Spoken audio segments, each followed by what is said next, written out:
চলচ্চিত্রে তার উপস্থিতি মানে নিশ্চিত সাফল্য। প্রেক্ষাগৃহে দর্শকের উপচে পড়া ভিড়, ব্যবসায়িক সাফল্য আর জনপ্রিয়তা দুটি সমান তালে এগিয়ে নিয়ে গেছেন তিনি। চলচ্চিত্র বিশ্লেষক জাকির হোসেন রাজু বলেছিলেন, 1970-80 দশকের নায়কদের পরে চলচ্চিত্রে সালমানের আবির্ভাব তারুণ্যের উচ্ছ্বাস তৈরি করেছিল। নায়ক রাজ্জাক, আলমগীর এবং ফারুকের পর সে সময় নতুন একদল তরুণ অভিনেতার আবির্ভাব হয়েছিল ঢাকার সিনেমার জগতে।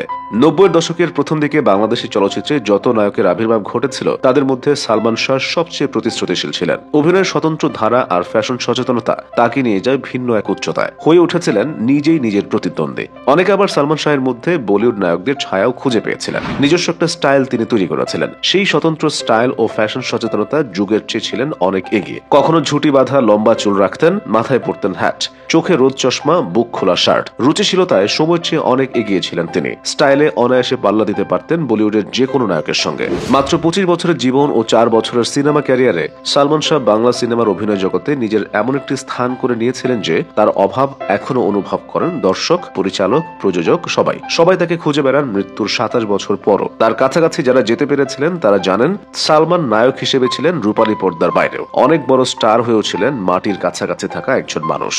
উত্তরের ফুটপাতের একটি দোকানের চিতই পিঠা খুবই পছন্দ ছিল তার। একজন বয়স্ক নারী বানাতেন পিঠা। সালমান শাহ এবং তার বন্ধু খল অভিনেতা ডন মিলে প্রায় যেতেন সেখানে। সালমান নানি সম্বোধন করতেন ওই নারীকে। দেখা যেত এক বসায় এক একজন 9-10টি পিঠা খেয়ে ফেলেছেন। বিল দিতেন ইচ্ছে মতো, দামের চেয়ে অনেক বেশি। দেখা যেত 8টি পিঠা খেয়ে 500 টাকা দিয়ে দিতেন। সে সময়ের হিসাবে অনেক টাকা। সালমান সবচেয়ে বেশি পছন্দ করতেন ড্রাইভিং। কাজ শেষ করে প্রতি রাতেই লং ড্রাইভে বেরিয়ে পড়তেন ডনকে নিয়ে। গন্তব্যহীন ঘুরে বেড়াতেন, একটু জোরেই চালাতেন গাড়ি।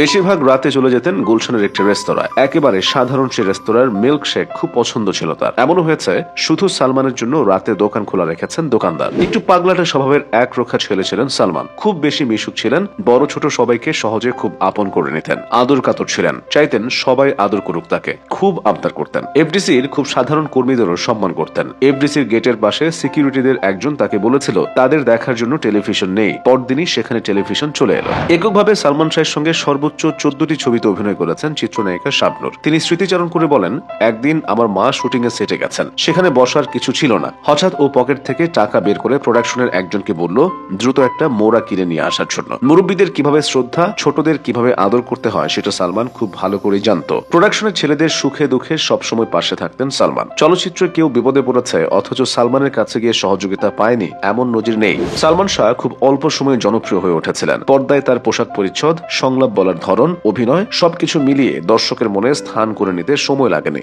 মাত্র 4 বছরের ক্যারিয়ারে 27টি সিনেমায় অভিনয় করে 1990-এর দশকে বাংলাদেশের চলচ্চিত্রে আলোড়ন তুলেছিলেন নায়ক সালমান শাহ। 27টি সিনেমার বেশিরভাগই ছিল আলোচিত এবং ব্যবসা সফল। বলা যায় তার সময়ে দেশের চলচ্চিত্রে নতুন একটি ধারার সূচনা হয়েছিল।